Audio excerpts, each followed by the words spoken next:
So Neil, if you had to right now decide that free will does exist or doesn't exist, what would you prefer?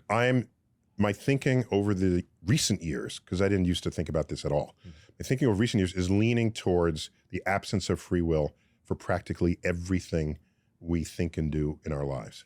And I base that on the fact that over time, things that we have done as people in our species, at one time was, you are totally to blame for that, or just something you did, or something we've learned, no, this person is more susceptible than you are to addiction.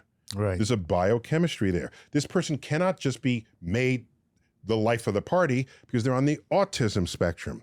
They don't control that in the way you might think they should, just because you're the life of the party. As you add up all of these things, let's go back to epilepsy, where before that was even a word, you were occupied by the devil.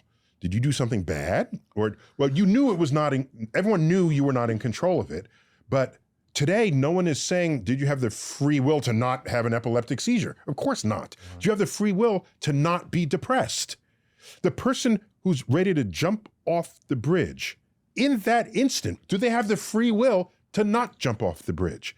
I don't think so. And the more I add up and explore the human condition, I'm forced to conclude that the direction we are headed is that we are all products of an absence of free will.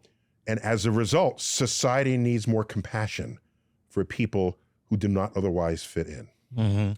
See, I have the exact opposite position in my own mind. I feel that it is because of the absence of free will that you see in most behavior, that it is that 1% of free will activity that moves us in the right direction, bends us toward compassion, takes the arc of history toward justice.